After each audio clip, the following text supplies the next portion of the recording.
name is Emma Prempeh. I'm a painter and I'm based in London.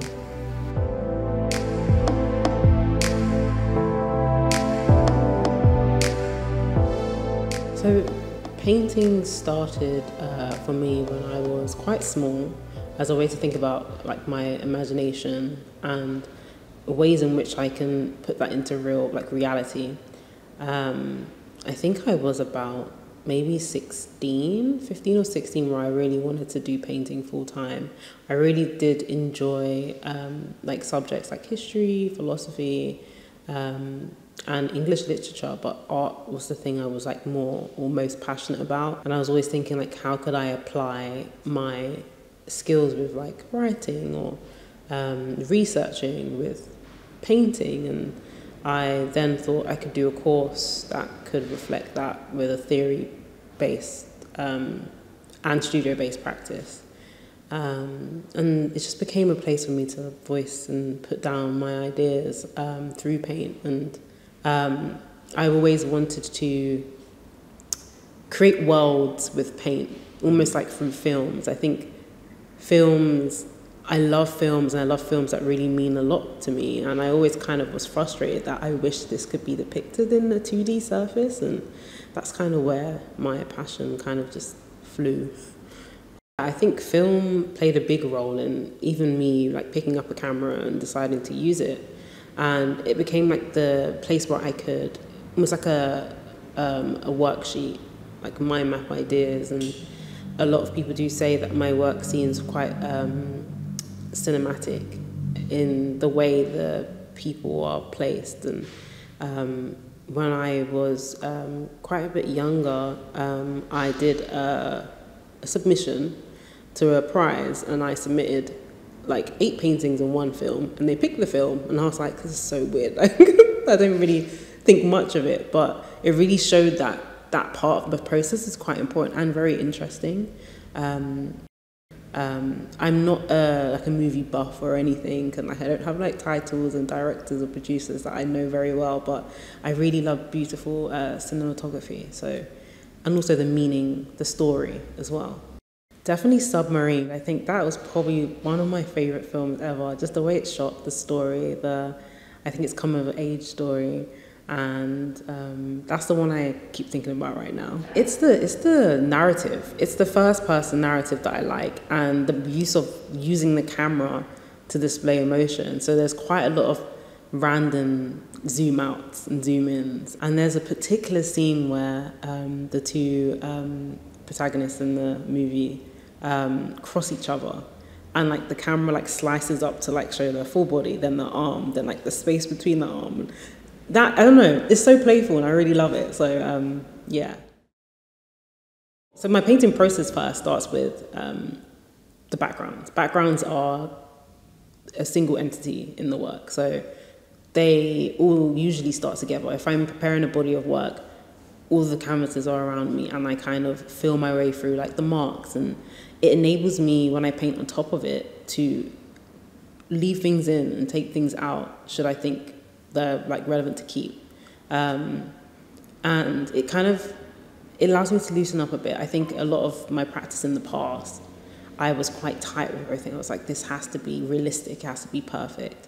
But with the subject matter and my work kind of thinking about like memory and time, they are quite fluid things, and it's like you can't really grasp them. So why am I trying to do that in my work?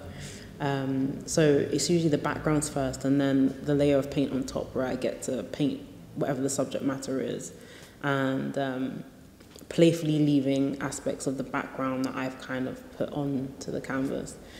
And then with the gold leaf, that actually comes after the background, before the oil painting stage. And that, I never really plan where it goes. It's either, I think it should go behind a figure, or it should go in the sky. With landscapes, it definitely has been in the sky mostly. But I kind of like the riskiness of it, because it's quite a hard material to paint on top of. So even though it is hard, I can still kind of intentionally like take it out where I need it to be. And I think with this show, I decided to use something that simulates gold leaf, but I want it to be reflective without it being a mirror, because it's quite hard to attach a mirror to painting. So I used, it's almost like foil material, and it's just a way for me to be able to bring whoever is viewing artwork into the work.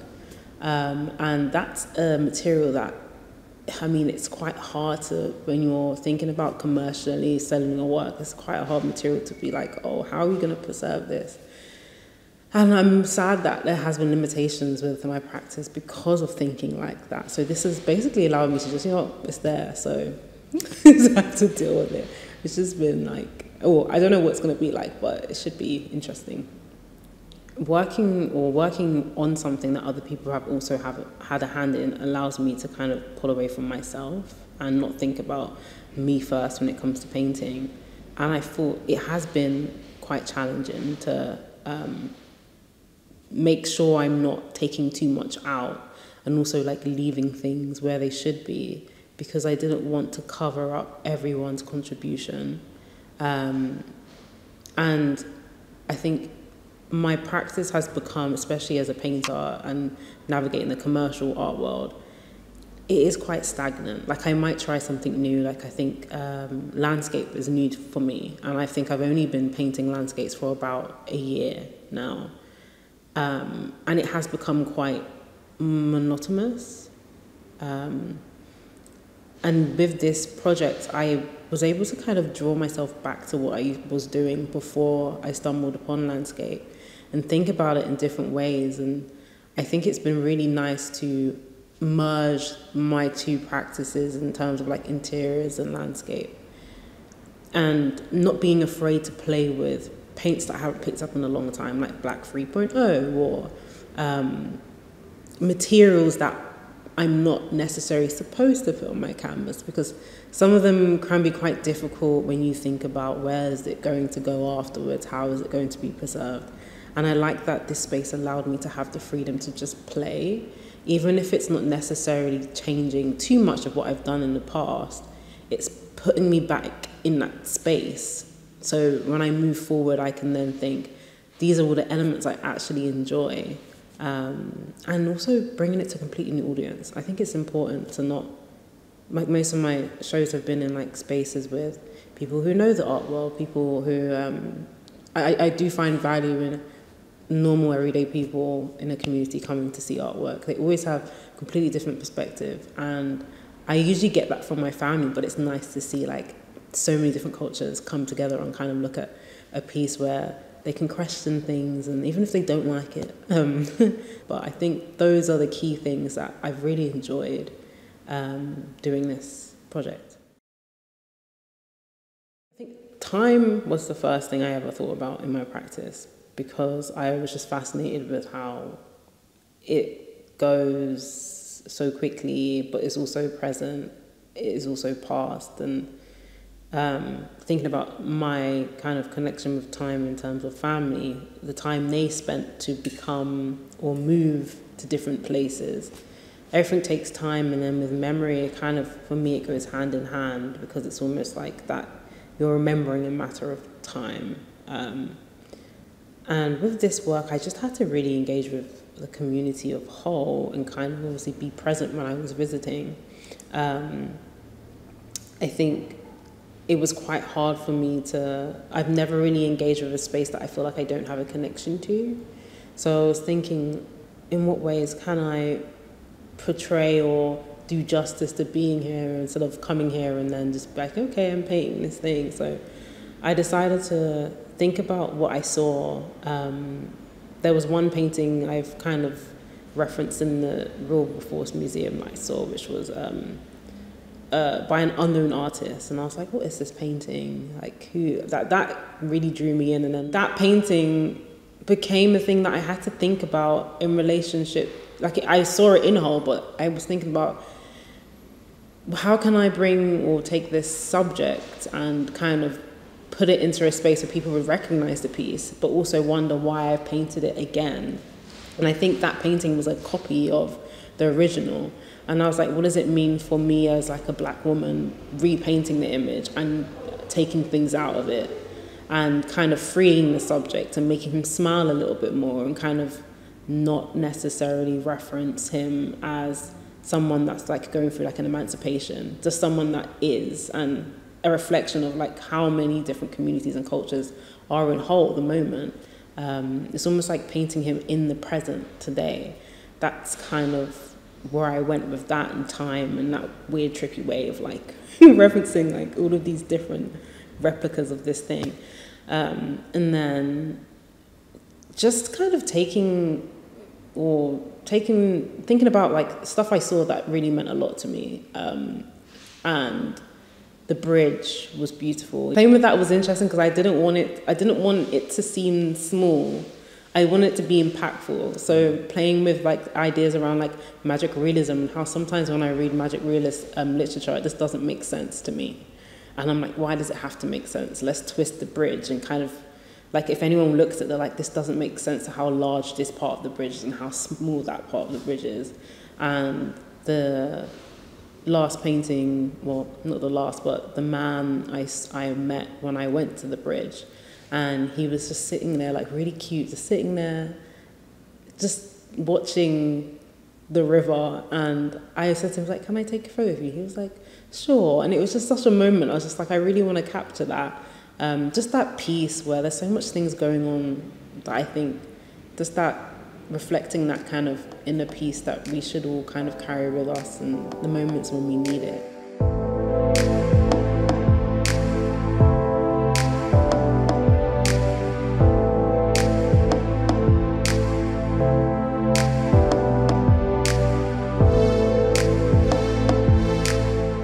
I think the biggest thing that has influenced like just my life and why I paint in the first place is kind of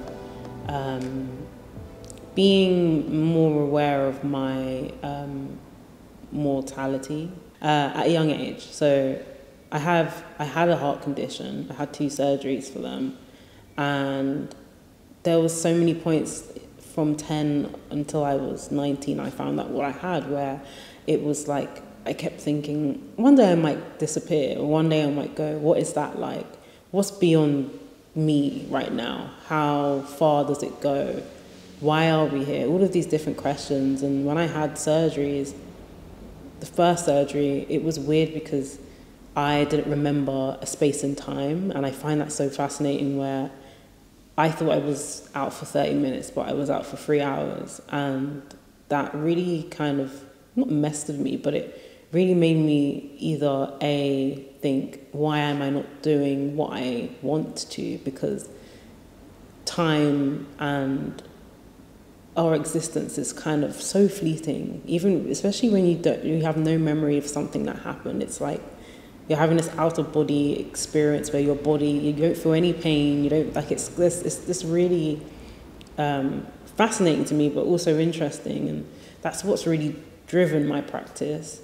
But it has also led me to keep asking that question, why am I here? And wherever that takes me in the world, it kind of allows me to tackle that. And it's just, that's why my practice is so much about me, usually.